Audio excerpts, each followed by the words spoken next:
Picture the pitch-black waters of the Strait of Hormuz at exactly 3:15 in the morning. Take a slow breath and watch as that quiet stretch of ocean suddenly turns into a 39-mile wide highway of pure fire.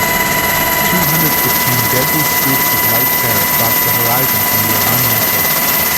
The leaders in Tehran have just pulled the trigger that was soaring into a study as the ultimate act of national self-destruction. They have hurled a massive wave of ballistic rockets and suicide drones straight at the USS Gerald Ford carrier strike group, the floating symbol of American strength. The generals hidden in their underground bunkers are practically cheering. They are absolutely convinced they just pulled off a brilliant modern warfare art. They are fantasizing about their $15 billion supercarrier and its deck of F-35 stealth jets burning down to nothing but twisted scrap metal. They honestly believe they threw so much at the wall that the American defense grid will just snap. But they are completely blind to a terrifying reality. The very second their first missile left the launch pad, an invisible clock started ticking on the complete erasure of their entire military machine. America does not panic, and America certainly isn't operational. While those incoming warheads are still pushing up through the atmosphere, the watchful eye of the United States Space Force has already locked right into it. It takes exactly 2 seconds. Just 2 heartbeats for the ultimate death warning to be sounded. What happens next is not a battle. It is a clinical technological slaughter, a show of force so cold and absolute that it will freeze the blood of anyone who ever dreams of triumph. It takes exactly 33 minutes to kill the crater. 1,850 precision weapons against 215 lonely enemy targets.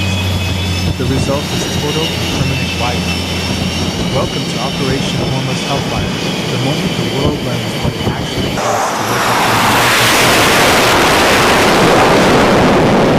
This is exactly how an entire weapons empire gets erased from the map in under an hour. Let us back up a little and look at this. Right at the spark sits the Strait of Hormuz. It is not just water. It is the main artery of the global economy, pumping 20% of the world uses every single day.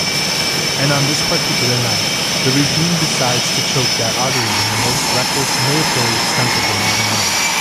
They gave it a flashy name like Operation Persian Sling, but all they really wrote was their own obituary in red ink. Deep inside the Zagros Mountains and along the shores of Bandar, the heavy launch doors open.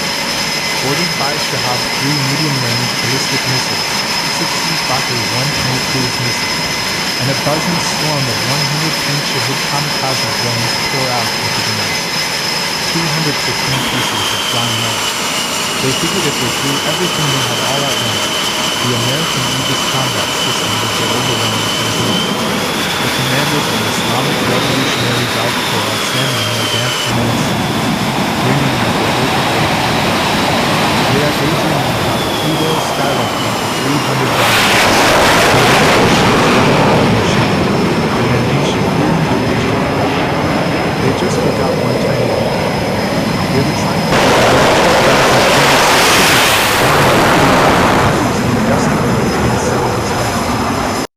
Their fatal mistake was not just attacking, it was aiming at the single most heavily guarded part of America. The Gerald Ford is not just a ship. It is an oceanic fortress surrounded by 4 Arleigh Burke baseline twin destroyers, 2 upgraded Ticonderoga-class cruisers, and a web of tactical satellites. The attackers bet their regime on the hope that rusty numbers could beat the future.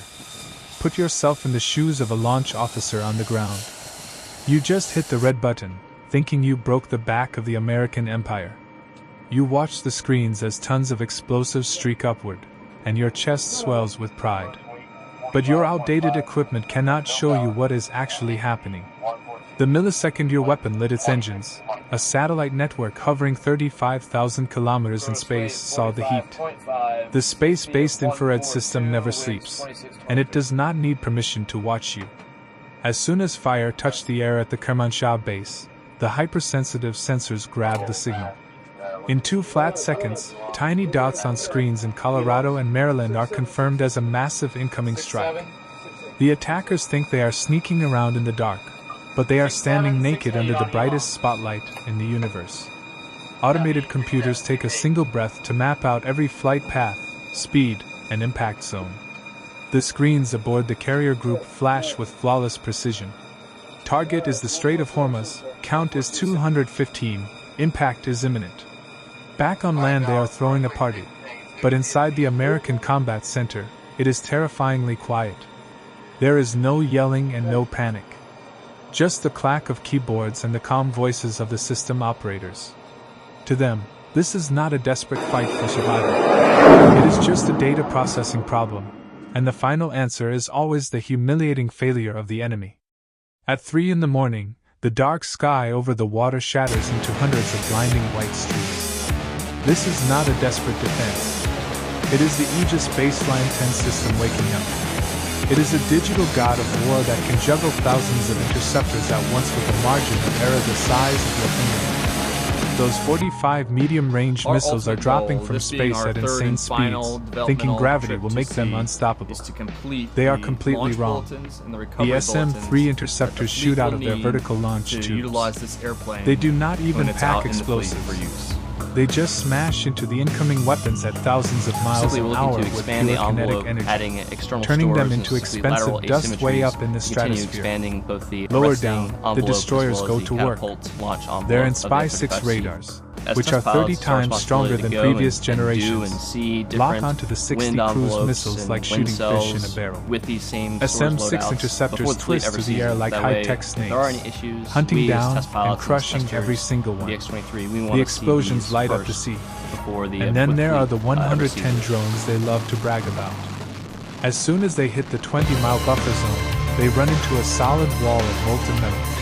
The phalanx close-in weapon systems and rolling airframe missiles start to roar. I think it's going really well. I think we're ahead of schedule. They spit out 4,500 rounds of 20mm lead every single minute. From my perspective, it went a lot better than I would have thought. The cheap drones get shredded instantly. This company has been pretty dropping phenomenal into the working ocean with us, like allowing dead us to bugs adjust as after we a need storm. to make sure we get whether it's the wind over the 215 deck weapons fired, or adjusting our schedule so we can make sure we turned get to ash everything. before So they it's been even pretty saw awesome the working masts with of the the crew here on American TW. ships. Not a single scratch on the carrier hull. Not a single American sailor spilled a drop of blood. They played their whole hand against the brick wall, and now they are standing totally exposed in front of an awakened giant. 20 minutes later, the unwritten rule of American warfare kicks in. You do not get a second chance after you take a swing at Uncle Sam. While the enemy radars are still searching the sky for their missing rockets, United States Central Command approves the ultimate counterstrike. America does not sit around waiting for damage reports, and they certainly do not wait for diplomatic excuses.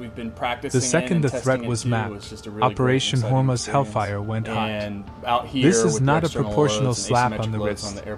It is the complete surgical removal of their ability to ever fight back. The flight deck of the carrier turns into a blur of violent motion. 48 F-35C Lightning IIs and F-A-18 Super Hornets blast off into the night sky, their weapon bays stuffed to the brim with the smartest munitions on the planet. We are talking Stonebreaker bombs, anti-radiation missiles, and stealthy cruise missiles. That is 192 pieces of absolute destruction just from the fighters alone.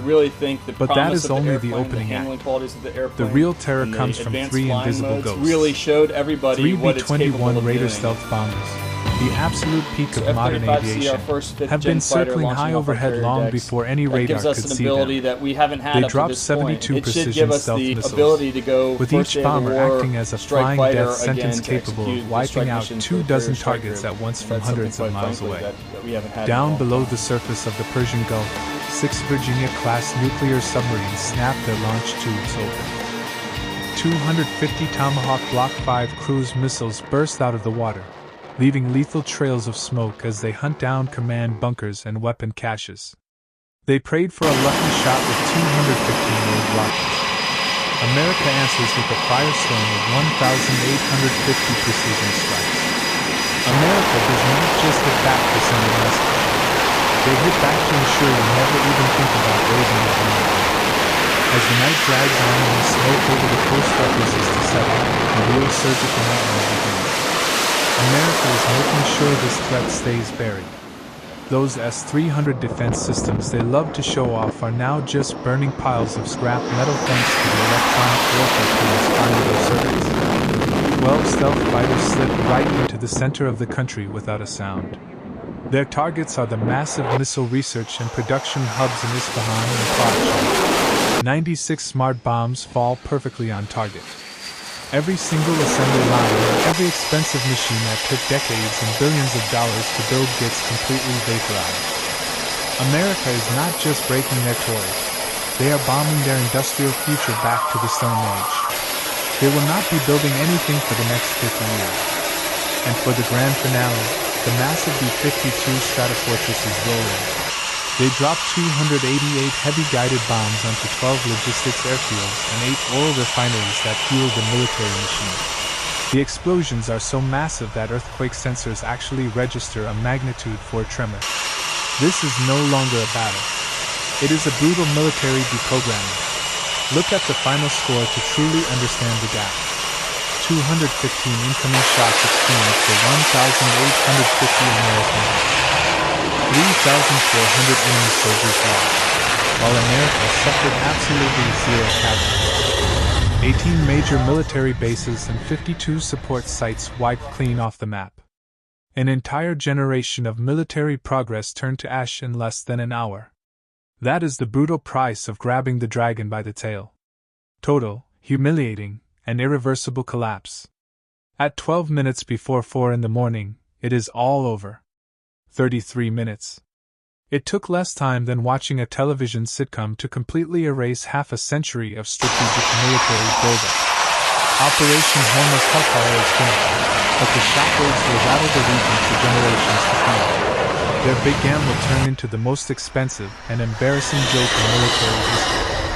215 targets shredded in midair without leaving a single dent in the American armor, all in exchange for the collapse of their military civilization. This was not a war, it was a message written in fire and steel. America just proved to the entire globe that the difference between a regional player and a true superpower is not measured in miles, but in absolute technological dominance, and the sheer will to finish the job. They begged for a Pearl Harbor, but all they got was an eviction notice from the modern world. The arrogance of their leaders walked their people right into a meat grinder they could never escape. As the smoke finally starts to drift away and the sun peeks over the water, one cold truth hangs in the morning air. When you decide to pick a fight with a superpower, you are not just betting your weapons, you are betting your tomorrow, and the house always wins.